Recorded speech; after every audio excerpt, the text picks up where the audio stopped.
Indian politics underwent several seismic shifts in the late 70s and through the 80s. Now, at the prodding and insistence of Jayaprakash Narayan, the four main opposition parties, that is the Bharatiya Janata Sangh, the Bharatiya Lok Dal, the Congress organization, and the Socialist Party came together as the Janata Party to challenge Mrs. Indira Gandhi's Congress in early 1977. And this Janata Party got a shot in the arm when three stalwarts of the Congress, Jagjeevan Ram, Himvati Nandan Bahuguna, and then left the Indian National Congress to form the Congress for Democracy. They denounced Mrs. Gandhi's emergency rule, but they said that this was the period which had seen curbs on the media, imprisonment of leaders, forced sterilizations, and the rise of Sanjay Gandhi's Youth Congress as an extra constitutional authority, which had led to the decimation of the traditional party structure of the Grand Old Party of India. Yet, the loss of 77 elections came as a surprise for Mrs. Gandhi and the Congress, because her acolytes had convinced her that emergency was indeed a popular step and that her 20-point program had got mass support. As a contemporary political observer said, Mrs. Gandhi felt that the polls would go in her favor because, quote, the country had experienced a comparatively good harvest. Prices, though rising, was at a substantially lower rate than before.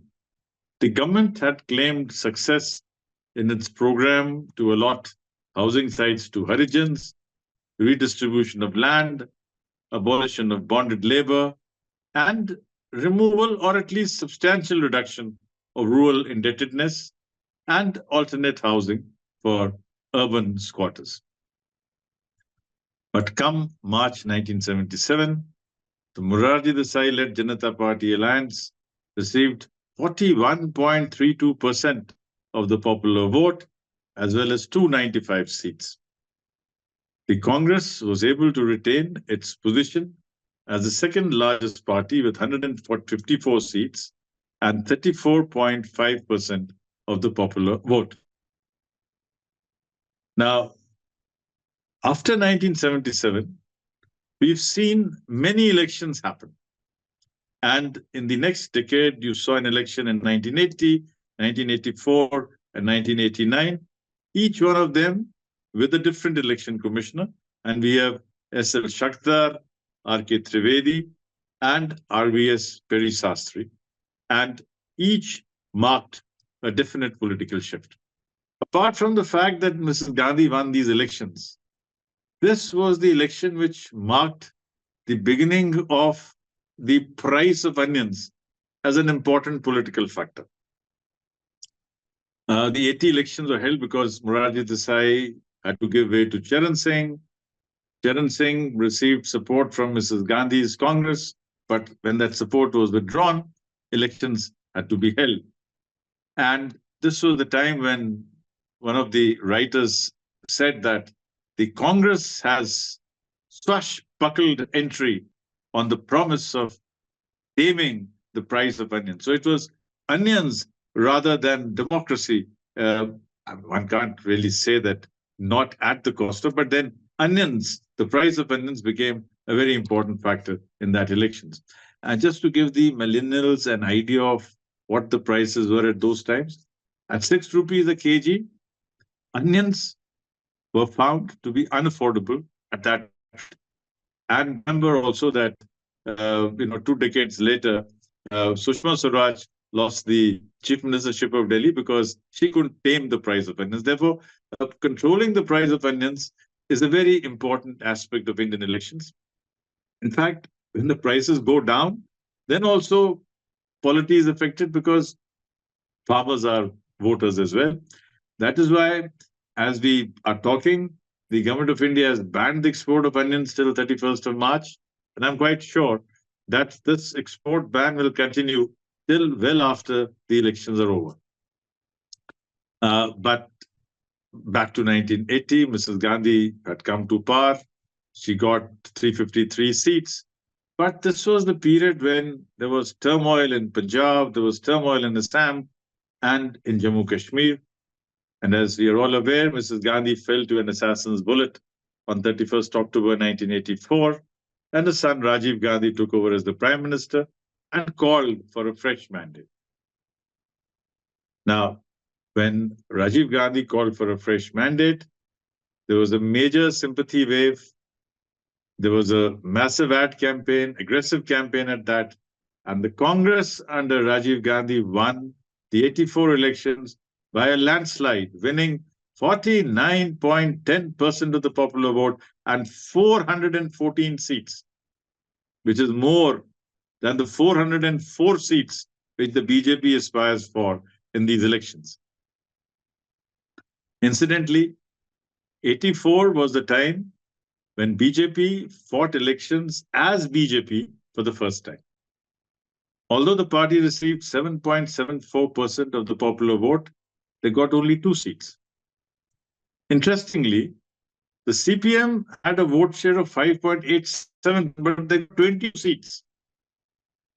Wonder of wonders, the NTR-led Telugu Desam party had just 4.31% of the popular vote, but they had 30 MPs.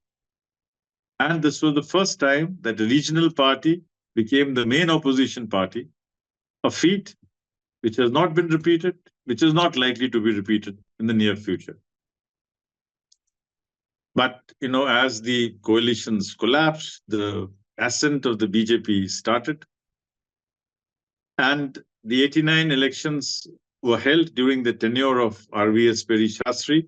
Another thing that happened was that by the 61st Constitutional Amendment, the voting age was reduced from 21 to 18, which added 4.7 crore voters to the electorate. Peri Shastri's relationship with the government was not very comfortable, and therefore they tried to expand the commission into a multi-member body just before the 89 elections, but this could not happen at that time. It happened a bit later.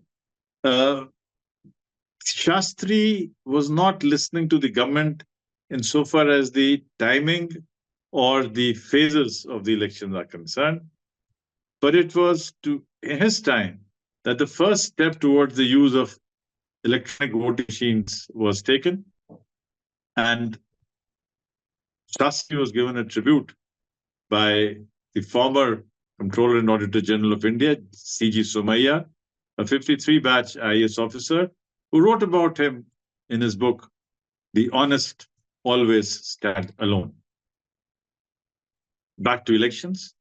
The 89 elections gave a fractured mandate because while the Rajiv Gandhi-led Congress received 39.53% of the vote share, its tally fell down from 414 to 197.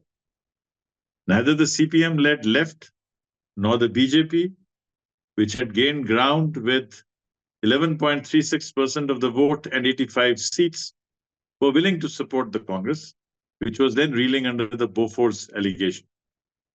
Therefore, VP Singh, the leader of the second largest party, which is the Janata Dal, and which also headed the National Front, was invited by the president to form a government with the outside support of the BJP on one hand and the CPM on the other, which, as one can make out, would have been a very unstable coalition. The contradictions between the left and the right were so intense that the arrangement was inherently unstable. And as it happened, a few months later, when the BJP leader L.K. Advani was taking his Yatra and entering Bihar, it was stopped at Samastipur, and the BJP decided to withdraw its support from the VP Singh government.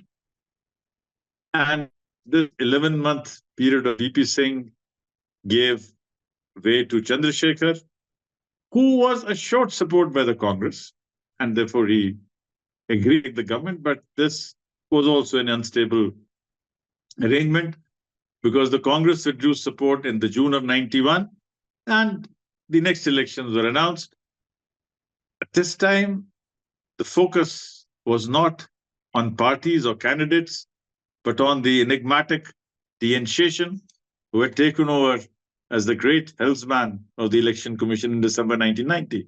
And therefore, the next episode, we'll talk about the Sheshan era of Indian elections. Thank you.